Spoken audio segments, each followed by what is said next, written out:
नमस्कार, बहुत स्वागत आप सभी का। मैं आपके साथ अब्दुल नबी हसन हूं, लेकर हाजिर आपका बेहद पसंदीदा शो खबर दिन भर।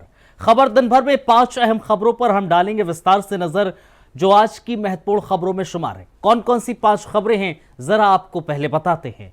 आज हम जिन 5 खबरों का जिक्र करेंगे उसमें सबसे पहले बात आपातकाल @ 50 साल की करेंगे। 25 जून तारीख वही है, पर सवाल नए हैं। क्या कोई सरकार इतनी ताकतवर हो सकती है कि एक झटके में देश की बोलती बंद कर दे?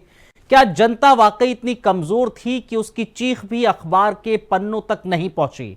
आज हम उस रात की बात करेंगे जब भारत की सबसे लंबी रात शुरू हुई थी, इमरजेंसी की रात। लेकिन 50 साल बाद भी बहस वहीं अटकी है।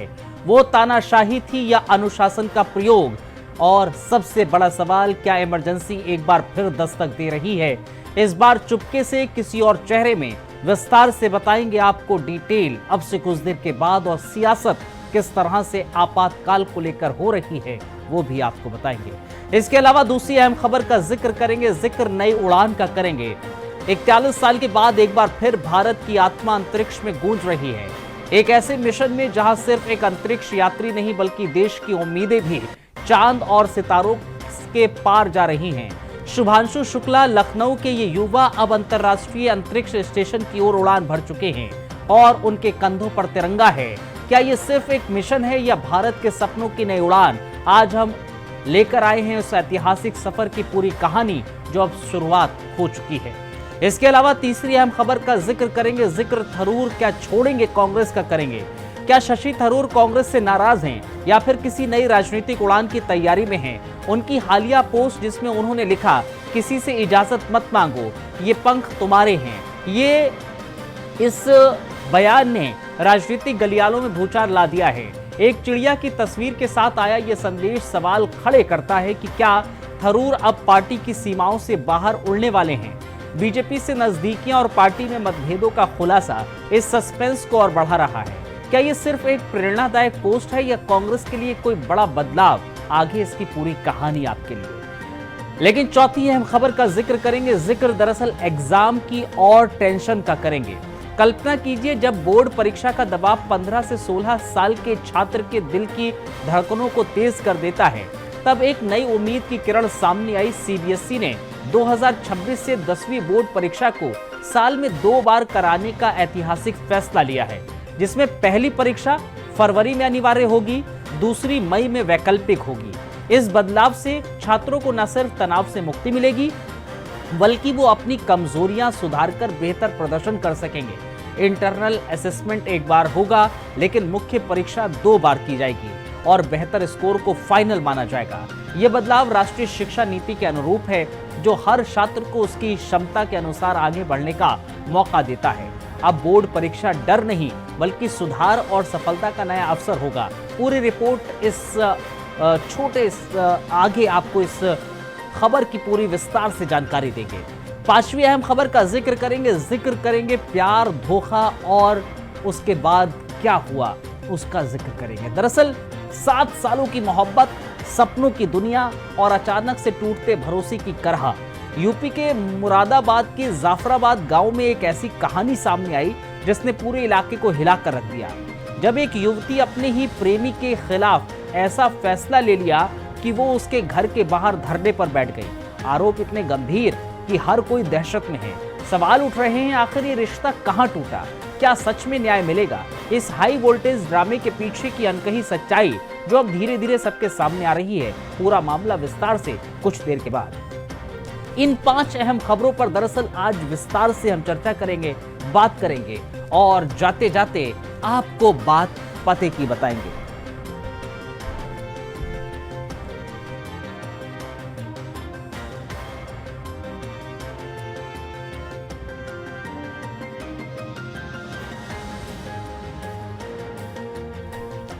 तो 25 जून तारीख वही, दर्द भी वही, लेकिन सबक अब भी अधूरे हैं। आज से 50 साल पहले भारत के लोकतांत्रिक इतिहास में दरअसल एक ऐसा दिन आया जब एक कलम के फैसले ने पूरे देश की आवाज छीन ली। इंदिरा गांधी के जरिए लगाई गई इमरजेंसी सिर्फ एक राजनीतिक घोषणा नहीं थी, बल्कि वो रात थी जिसमें करोड़ों नागरिकों की बोलती बंद कर दी गई। अखबारों के प्रेस पर ताले लटक गए, नेताओं को बिना मुकदमे जेलों में डाल दिया गया और जनता की सांसें तक निगरानी में थी। लेकिन फिर वही इंदिरा गांधी अचानक 77 में चुनावों का ऐलान करती है। यह फैसला चौंकाने वाला था, क्योंकि देश की ट्रेनों की टाइमिंग सुधर चुकी थी, दफ्तरों में अफसर समय पर आ रहे थे और बाजार में महंगाई काबू में थी। यानी सब कुछ ठीक दिख रहा था, लेकिन क्या सब वाकई में ठीक था? सवाल यह भी है कि अगर इमरजेंसी हटती ही नहीं तो क्या भारत लोकतंत्र की पटरी पर लौट पाता? इमरजेंसी के दौरान देश दो हिस्सों में बंट गया था, एक वो जो उसे समर्थन दे रहा था और दूसरा वो जिसने उसे नकार दिया।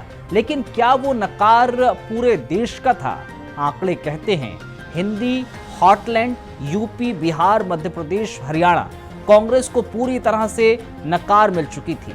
लेकिन दक्षिण भारत और पूर्वोत्तर में इंदिरा गांधी को लगभग पूरी ताकत से समर्थन मिल रहा था। 1977 में कांग्रेस उत्तर और पूर्व भारत की 291 सीटों में से महज 9 सीटों पर सिमट गई। लेकिन आंध्र प्रदेश में 42 में से 41, कर्नाटक में 28 में से 26 सीटें जीतकर यह संदेश दिया कि देश एकमत नहीं था। यह विरोधाभास इमरजेंसी को लेकर हमारी स्मृतियों में बना रहा।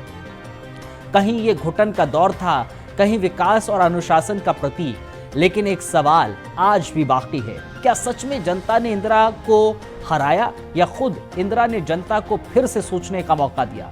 क्योंकि सत्ता से बाहर होने के महज 3 साल के भीतर वो फिर 353 सीटों के साथ लौटी। क्या आज की कोई सरकार 44 सीटों से उठकर 353 तक पहुंचने की हिम्मत दिखा सकती है? ये वो सवाल है जो इतिहास पढ़ने वालों को नहीं, बल्कि भविष्य गढ़ने वालों को पूछना चाहिए। और सबसे अहम बात ये कि सबक अब भी उतना ही जरूरी है। जब आवाजें दबाई जाती हैं तो जुबान चुप्पी में नहीं, बैलेट बॉक्स में आता है। तो जवाब जो है वो चुप्पी में नहीं आता, दरअसल बैलेट बॉक्स में आता है। और अक्सर आता है वहीं से जहां सबसे कम उम्मीद होती है, गांव, गरीब और वो जनता जिसे अक्सर सिर्फ संख्याओं में गिना जाता है।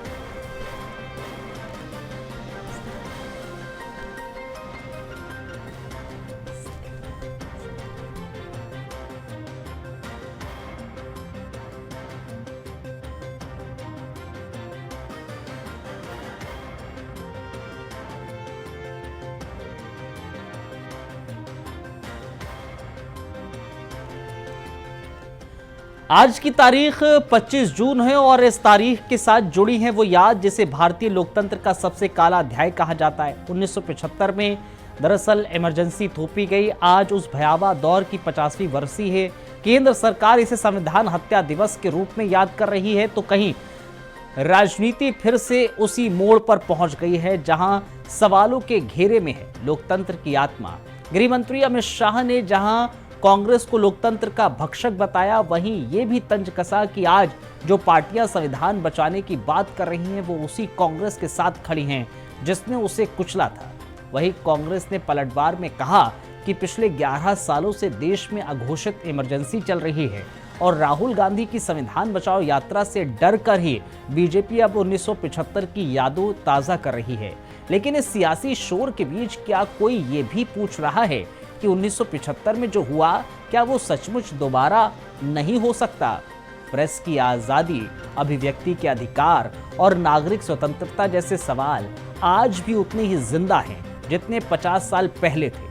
कैबिनेट की विशेष बैठक में जब विरोधियों को सलाम किया गया तब सवाल उठा कि क्या आज की सरकार खुद हर आवाज को उतनी ही इज्जत देती है? क्या सत्ता में रहने वाले ये भरोसा दिला सकते हैं कि लोकतंत्र को कभी फिर से हथकड़ी नहीं पहनाई जाएगी? इतिहास की ये तारीख महज याद भर नहीं, एक चेतावनी है और इसका जवाब सिर्फ भाषणों में नहीं, नीतियों और नियत में भी होना चाहिए।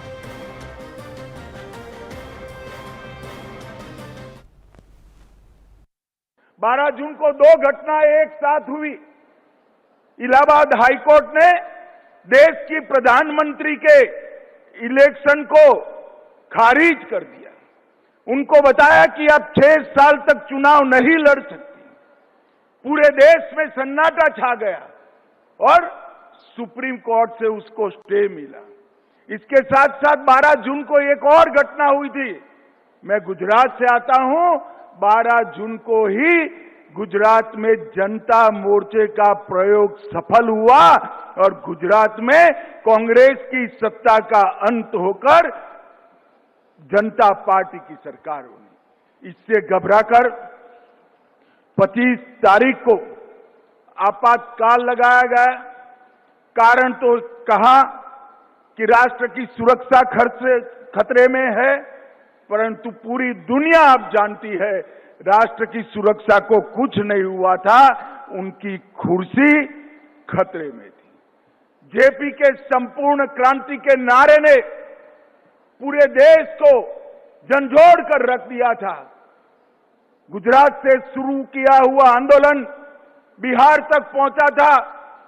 गुजरात में सरकार गिरी, चुनाव हुआ, कांग्रेस गई और सभी विपक्षों ने एकजुट होकर जनता पार्टी की सरकार बना। हम लोग ये नहीं चाहते कि आज की जो जनरेशन है या जो भी लोग हैं इसके बारे में नहीं जानते, कांग्रेस कहीं उनको भटका के या इस मैटर को जो है कहते हैं ना पुशिंग अंडर द कार्पेट, इस तरह से जो है इसका जो हमें अपने इतिहास से सीख लेनी चाहिए, वो हमारी इस पीढ़ी की भी ज़रूरत है।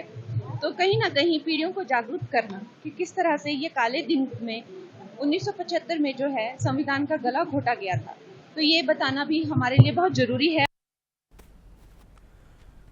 41 साल बाद एक बार फिर से भारत की आत्मा अंतरिक्ष में गूंज रही है और आवाज आ रही है, मेरे कंधों पर तिरंगा है और मैं अकेला नहीं हूं, आप सब मेरे साथ हैं। ये शब्द हैं लखनऊ के शुभांशु शुक्ला के, जो एक्सियोम 4 मिशन के लिए अमेरिका के फ्लोरिडा से अंतर्राष्ट्रीय अंतरिक्ष स्टेशन के लिए रवाना हुए हैं। शुभांशु शुक्ला के साथ इस मिशन में अमेरिका, पोलैंड और हंगरी के 3 और अंतरिक्ष यात्री हैं। यह सफर सिर्फ 14 दिन का नहीं, भारत की मानव अंतरिक्ष कार्यक्रम की एक ऐतिहासिक शुरुआत का है। शुभांशु का पहला संदेश न सिर्फ प्रेरणा से भरा है, बल्कि यह भी साबित करता है कि विज्ञान अब सिर्फ प्रयोगशालाओं तक सीमित नहीं है, यह अब भारतीय जनमानस का सपना बन चुका है।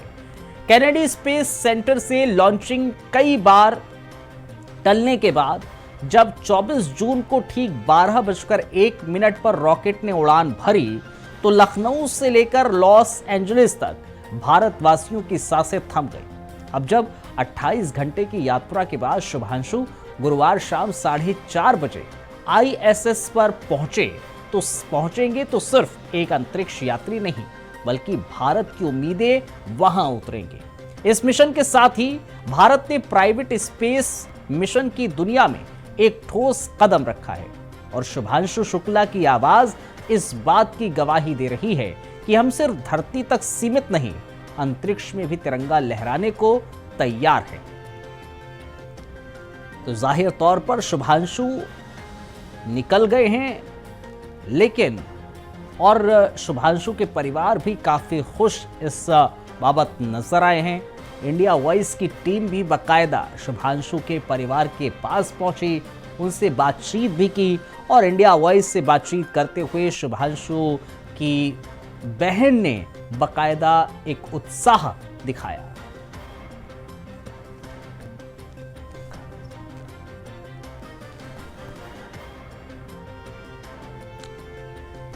तो अंतरिक्ष में 7 एक्सपेरिमेंट करेंगे शुभांशु। एक्सपेरिमेंट 1 होगा मायोजेनेसिस का। मायोजेनेसिस की वजह दरअसल तलाशने की कोशिश करेंगे। ये अंतरिक्ष में 7 एक्सपेरिमेंट होने वाले हैं। एस्ट्रोनॉट्स की सेहत का ख्याल रखने में मदद मिलेगी जो एस्ट्रोनॉट्स हैं, इसके जरिए। दूसरा एक्सपेरिमेंट होगा कॉप सीड्स का। अंतरिक्ष में बीजों के पनपने का अध्ययन किया जाएगा। 6 किस्म के बीज अंतरिक्ष ले जाए जाएंगे और इन 6 किस्मों के बीजों का बाकायदा इसमें देखा जाएगा। आनुवांशिक विश्लेषण के लिए इसको वहां पर बोया जाएगा।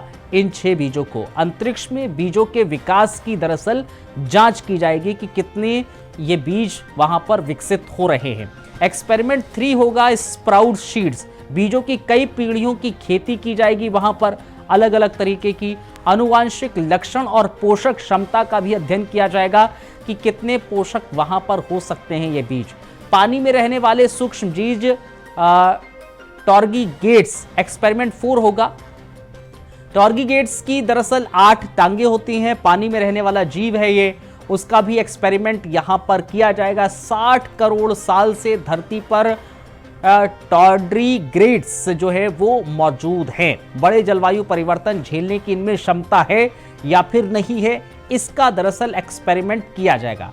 एक्सपेरिमेंट 4 में टॉर्गीगेट्स को वाटर बियर दरअसल कहा जाता है, पानी में रहता है और अब वो किस तरह से वहां पर जीवन यापन कर सकेगा या नहीं। एक्सपेरिमेंट 5 का साइनोबैक्टीरिया का जिक्र होगा। पानी में मिलने वाले ये बैक्टीरियाज हैं, ऑक्सीजन रिसाइकल में मददगार साइनोबैक्टीरिया रहते हैं, इनको लेकर भी दरअसल वहां पर एक्सपेरिमेंट होना है। 2 साइनोबैक्टीरिया की ग्रोथ का अध्ययन किया जाएगा। 2 साइनोबैक्टीरियाज ले जाए गए हैं, उनकी किस तरह से ग्रोथ होती है वो होगा। एक्सपेरिमेंट 6 होगा माइक्रो एल्गी, ISS में माइक्रो एल्गी का अध्ययन किया जाएगा। जीरो ग्रेविटी में माइक्रो एल्गी के विकास पर स्टडी होगी। एस्ट्रोनॉट की आंखों पर कंप्यूटर स्क्रीन का असर का भी अध्ययन होगा। यह एक्सपेरिमेंट 7 होगा। आंखों की गति पर आधारित होगा एक्सपेरिमेंट।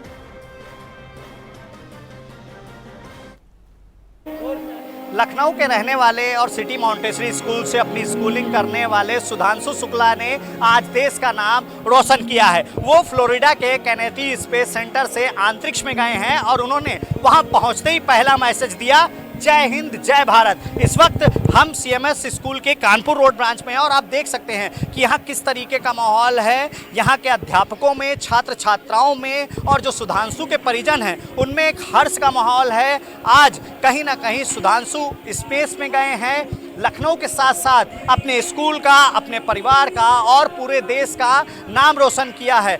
भव्य तरीके से ये समारोह सिटी मॉन्टेसरी स्कूल में मनाया गया। पूरे इस जो प्रोजेक्ट था इसकी पूरी लॉन्चिंग यहाँ पर दिखाई गई और जो CMS के छात्र हैं उनमें गजब का उत्साह है। कहीं ना कहीं सुधांशु जो शुरू से ही प्रतिभावान थे, ग्रुप कैप्टन थे और उन्हें स्पेस में जाने के लिए चुना गया। फिलहाल वो 2 हफ्ते अब स्पेस में रहेंगे, लेकिन जैसे ही वो स्पेस पहुँचते हैं वहाँ से एक मैसेज देते हैं, जय हिंद जय भारत। और इसी के साथ लखनऊ के सिटी मॉन्टेसरी स्कूल में, उनके मोहल्ले में कई जगह जश्न का माहौल देखने को मिल रहा है। वीडियो जर्नलिस्ट हमजा अहमद मंसूरी के साथ पुनीत मोहन, इंडिया वॉइस, लखनऊ। ये बहुत गर्व का विषय है क्योंकि पूरे भारत से एक ही एस्ट्रोनॉट को चुनना था, तो वो एस्ट्रोनॉट पहले से बना हुआ नहीं होता है, पहले चुना फिर उसे बनाया। तो कौन से सितारे हमारे फेवर में थे कि हमारा विद्यार्थी चुन गया, शुभांशु शुक्ला। हम तो सोच भी नहीं सकते थे, हमने उसे 15 साल पढ़ाया। अच्छा बच्चा था, सीरियसली पढ़ता था, फिर वो उसमें चला गया आर्मी में, वहाँ पर भी उसने हवाई जहाज़ अच्छे उड़ाए। पता नहीं कैसे वो चुन गया, भगवान जाने। हमारा तो सौभाग्य है कि शुभांशु चुना गया। उसके ऊपर भारत सरकार के मोदी जी ने $66 मिलियन खर्च किया। City Montessori school Aliganj branch के छात्र है सुधांशु शुक्ला ने इतिहास रचा है। वो स्पेस में गए हैं, उनकी बहन हमारे साथ में है। मैम, कैसा महसूस कर रही हैं आप, कैसा महसूस कर रही हैं? सुधांशु शुक्ला जी ने इतिहास रच दिया क्या?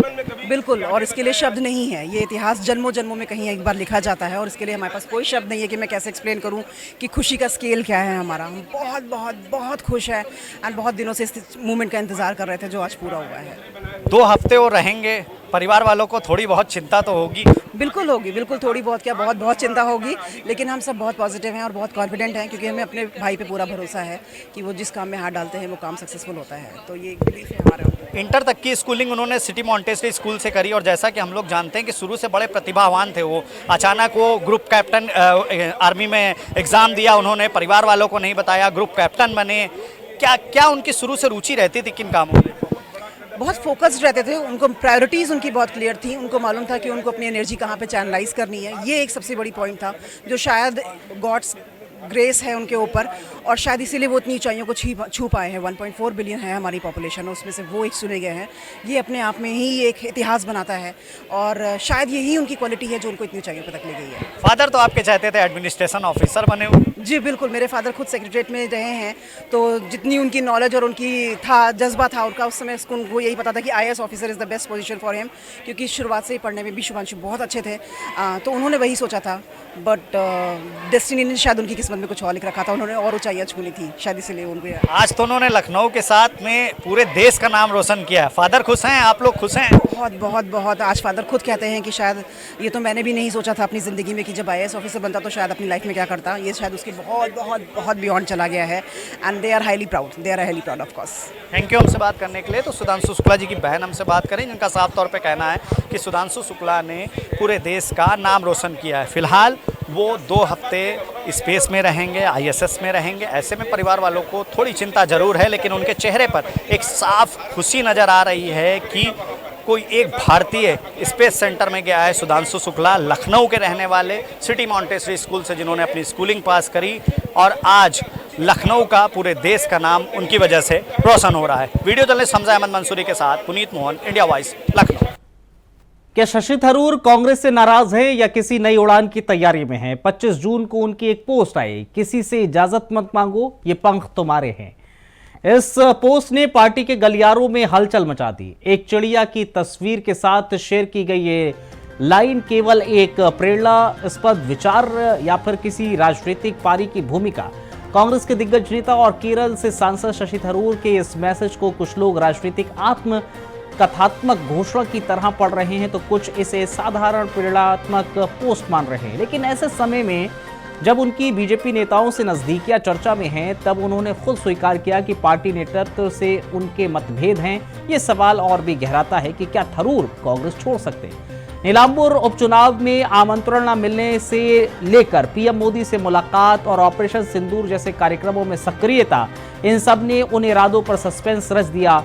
थरूर खुद कह चुके हैं कि वो वहां नहीं जाते जहां उन्हें बुलाया ना जाए, और पार्टी में 16 साल के रिश्तों को भाईचारा कहते हुए भी वो वहां जता चुके हैं कि सब कुछ ठीक नहीं है। हालांकि थरूर ये भी साफ किया उन्होंने कि उनकी विदेश नीति में रुचि पार्टी लाइन से ऊपर है, और मोदी से मुलाकात पूरी तरीके से राष्ट्रीय प्रतिनिधिमंडल के तहत थी।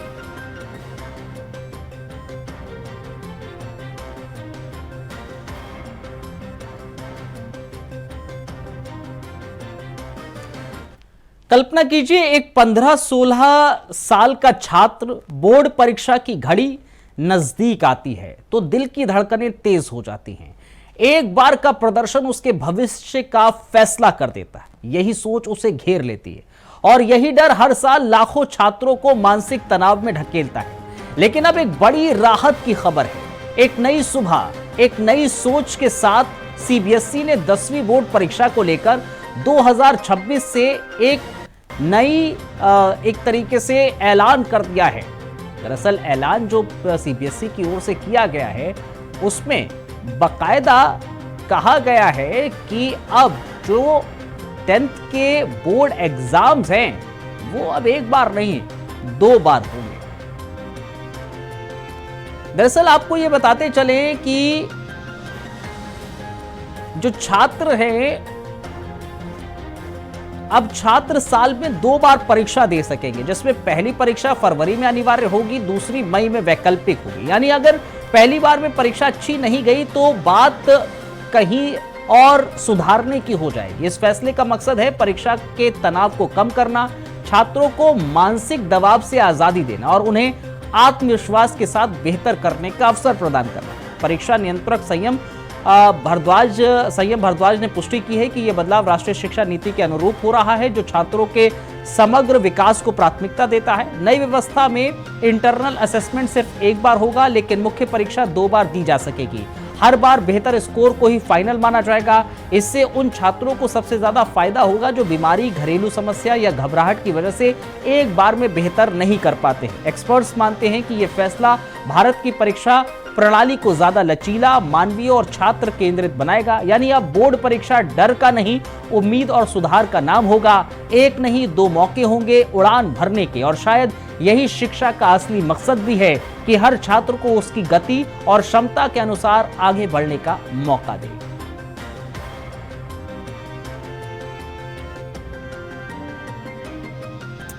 सात सालों का साथ, वादे, सपने और फिर अचानक तन्हाई, बेवफाई और बेबसी का तूफान। एक लड़की को अपने प्रेमी के दरवाजे पर इंसाफ के लिए धरने पर बैठना पड़ा है। मुरादाबाद के जाफराबाद गांव में बुधवार को जो नजारा सामने आया वो फिल्मी लगता है, लेकिन ये हकीकत है और काफी कड़वी भी। उत्तराखंड की रहने वाली एक युवती अपने प्रेमी रिजवान पर शादी से इनकार और शारीरिक शोषण और ब्लैकमेलिंग के आरोप लगाकर उसे उसके घर के बाहर धरने पर बैठ गई। युवती का दावा है कि दोनों 7 साल से रिश्ते में थे। शादी का वादा कर रिजवान ने उसे होटल में ले जाकर यौन शोषण किया। जब लड़की का रिश्ता कहीं और तय हो गया तो रिजवान ने कथित तौर पर उसके अश्लील फोटो भेजकर रिश्ता तुड़वा दिया। हंगामे के बाद गांव में भारी भीड़ जुट गई, जबकि प्रेमी रिजवान फरार हो गया। लड़की का आरोप है कि रिजवान के परिजनों ने उसके साथ मारपीट भी की, जिसके बाद पुलिस मौके पर पहुंची, लेकिन युवती वहां से हटने को तैयार नहीं। पुलिस ने मामला दर्ज किया है और जांच शुरू कर दी है। जब एक लड़का साथ मेरा रिश्ता क्यों छुड़वाया? इन्होंने मेरे सोने के दरिया तक की झिल्ली, मेरा पूरा बुर्गा फाड़ दिया इन्होंने। मारा है वो? हाँ, इन चारों बहनों ने समाज की जात पड़ा हसीन। नहीं, आप यहाँ क्यों आए? जब एक लड़का 7 साल से बात करता है, जब मेरा रिश्ता कहीं और हो गया, इन्होंने मेरे सोने के दरिया तक की झिल्ली, मेरा पूरा बुर्गा फाड़ दिया इन्होंने। मारा है वो? हाँ, इन चारों बहनों ने समाज की जात पड़ा हसीन। नहीं, आप यहाँ क्यों आए? जब एक लड़का 7 साल से बात करता है, जब मेरा रिश्ता चलिए अब जाते जाते आपको बात पते की बताते चलते हैं। आज की बात पते की है कि हर मुश्किल हमें कुछ सिखाती है और हर ठोकर हमें संभलना सिखाती है। जो झुकता है वही रिश्ते निभाता है और जो समझता है वही जिंदगी जीतता है। तो आज की बात पते की यही है। इस बात पते की के साथ मुझे और मेरी टीम को इजाजत दीजिए। आप बने रहिए इंडिया वॉइस के साथ। तो जाहिर तौर पर और बात पते की जो हमने आपको बताई ये हर रोज़ हम लेकर आते हैं, और इंडिया वॉइस पर खबर दिन भर में आप लोगों का जो प्यार हमें मिल रहा है उस प्यार का हम तहे दिल से शुक्रगुजार हैं। अगर आपको हमारा ये कार्यक्रम और इसमें कुछ अपडेट आपको करवाना है, कोई खबर आपको लगती है कि ये छूट गई है, तो आप ज़रूर अपने सजेशन हमें सोशल प्लेटफॉर्म पर दे सकते हैं। बहुत बहुत शुक्रिया, बहुत धन्यवाद आप सभी का।